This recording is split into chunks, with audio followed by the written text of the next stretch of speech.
Supreme court ने पिछले दिनों विधेयकों को मंजूरी देने के लिए राष्ट्रपति और राज्यपाल के लिए समय सीमा तय करने के आदेश दिए हैं, लेकिन इस मुद्दे पर उस वक्त बहस छिड़ गई जब उपराष्ट्रपति जगदीप धनखड़ ने सुप्रीम कोर्ट के इस आदेश को लेकर सख्त टिप्पणी करते हुए कहा कि अदालतें राष्ट्रपति को आदेश नहीं दे सकती। और इस मामले पर अब उत्तराखंड में क्या कुछ हो रहा है, आइए रिपोर्ट में देखते हैं।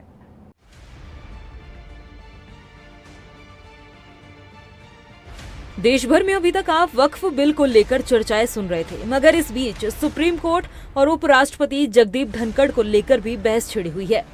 दरअसल तमिलनाडु में राज्यपाल द्वारा विधेयकों को लंबे समय से लंबित रखने के मामले पर सुप्रीम कोर्ट ने ऐतिहासिक फैसला सुनाया था।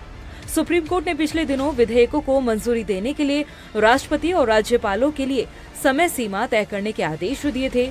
सुप्रीम कोर्ट ने अपने फैसले में कहा था कि अगर कोई विधेयक राष्ट्रपति के पास भेजा जाता है तो राष्ट्रपति को इस पर 3 महीने के भीतर ही कार्रवाई करनी होगी, जिस पर उपराष्ट्रपति जगदीप धनखड़ ने सुप्रीम कोर्ट के इस आदेश को लेकर सख्त टिप्पणी करते हुए कहा कि अदालतें राष्ट्रपति को आदेश नहीं दे सकती।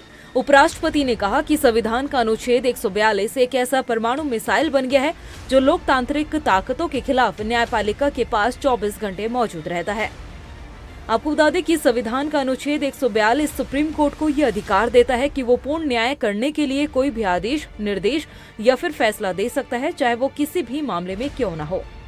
अब इस मामले को लेकर राजनीतिक गलियारों में भी चर्चाएं शुरू हो गई है। उत्तराखंड के बीजेपी नेता और पूर्व राज्य मंत्री सुरेश परिहार दबी जुबान में कहते हुए नजर आए हैं कि एक दूसरे के कार्य में हस्तक्षेप नहीं करना चाहिए। कि कोई भी संवैधानिक संस्था हो, राजनीतिक दल हो, राजनीतिक व्यवस्थाएं हो, कार्यपालिका हो, व्यवस्थापालिका हो, चाहे वो आप लोगों से मैं ये मान के चलता हूँ पत्रकारिता जगत से भी जुड़े लोग हो, सबका उद्देश्य संविधान को दृष्टिगत रखते हुए भारत माता को एकता, अखंडता और समृद्ध बनाने के लिए काम करने का काम है। सबकी अपनी अपनी अलग अलग धाराएं हैं, सबका अपना अपना अपना काम है। अगर हम एक दूसरे के काम पर हस्तक्षेप करने लगेंगे तो शायद एक बड़ा नुकसान होगा।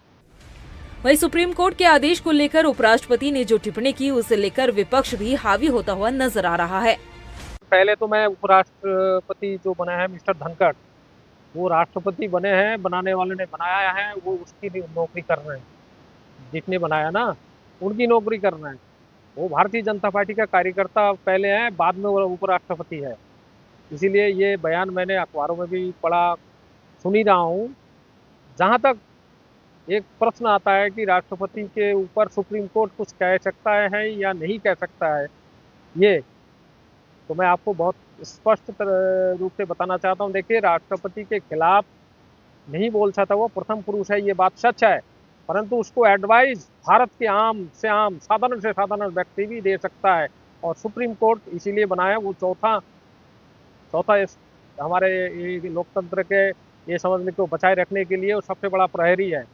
उधर इस पूरे मसले को लेकर कानून का क्या कुछ कहना है, इसकी जानकारी दे रहे हैं उत्तराखंड के पूर्व विधि सलाहकार कुंदन सिंह राठौर।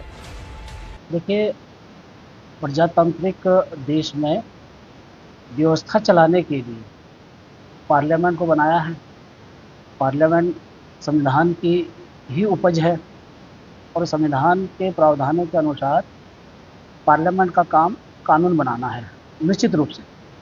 लेकिन साथ ही साथ कानून विधि सम्मत बने, कानून लोगों की अपेक्षाओं के अनुरूप बने, इस बात के लिए हमारी न्यायपालिका में व्यवस्था है कि वो उनका निर्वचन करेगी।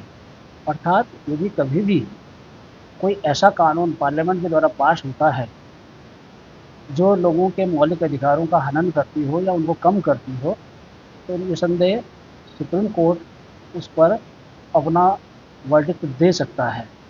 उपराष्ट्रपति के बयान ने सियासी गलियारों में ही नहीं बल्कि देश के आम लोगों में भी हलचल मचा दी है। अब इस पूरे मामले में क्या कुछ समाधान निकलकर सामने आता है, इस पर सबकी निगाहें टिकी हुई है। हालांकि इस तरह के बयान मात्र एक चर्चा का विषय बनकर ही रह जाते हैं। रफ्तार मीडिया के लिए उधम सिंह नगर से गौतम सरकार के साथ देहरादून से ब्यूरो रिपोर्ट।